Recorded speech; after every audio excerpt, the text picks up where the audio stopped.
పిచ్చిది ఉండదు సార్. దొంగతనం చేస్తుంది. బస్సు వాళ్ళ దుకాణం పట్టి సామాన్ ఎత్తుకుపోయింది.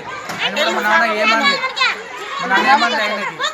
ఆయన రాత్రి ఆమె వచ్చింది తోట ఎందుకు వచ్చింది పిచ్చిది ఆమె. అయితే మా నాన్న ఇల్లు కొట్టిందట. అయితే వాళ్ళ అమ్మ వచ్చి నువ్వు అట్లా చేస్తున్నావు అని చెప్పిందట ఆమె.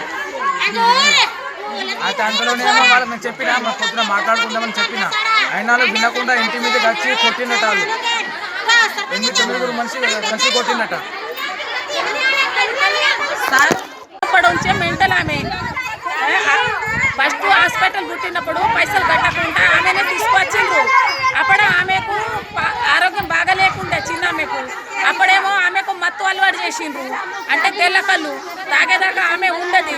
ఎవరి ఇంట్లోనా జోరుతుంది ఆమె. దొంగతనం చేస్తుంది. కళ్ళు మేము కళ్ళు అమ్ముతాం సార్. మా కళ్ళు లోపల కూడా ఇంట్లో కూడా పోయి ఒక సీస తీసి తాగుతుంది. అయినా పోనీ మీకు అలవాటు ఉన్నది కాబట్టి మేము ఏమన్నాం ఆమె పిచ్చిది ఉన్నది కాబట్టి మాకు తెలుసు. ఆమె ఏమో దుకాణంలో పోయిందట. దుకాణంలో పోతే ఆమె దొంగతనం చేస్తే మా బావ ఏమో లోపలి పోయిందట. ఏం చేస్తున్నావమ్మా నువ్వు అని ఇట్లా పట్టి బయటకు తీసుకొస్తే దాని అమ్మాయేమో ఇట్లా వచ్చింది.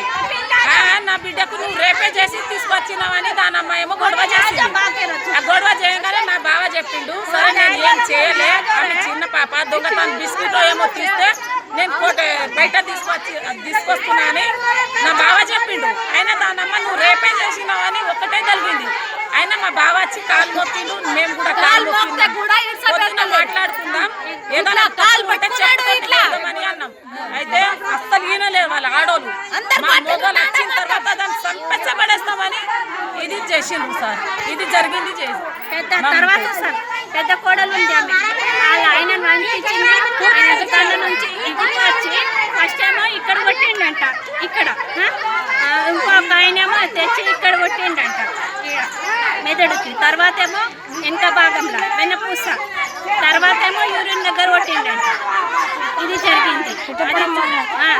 వెనక దగ్గర వెన్నపూస మగ మనిషి యూరిన్ దగ్గర కొడితే ప్రాణం పోతుంది. అలా తెలిస్తే ఎక్కడ ఏమో కొట్టాలని అది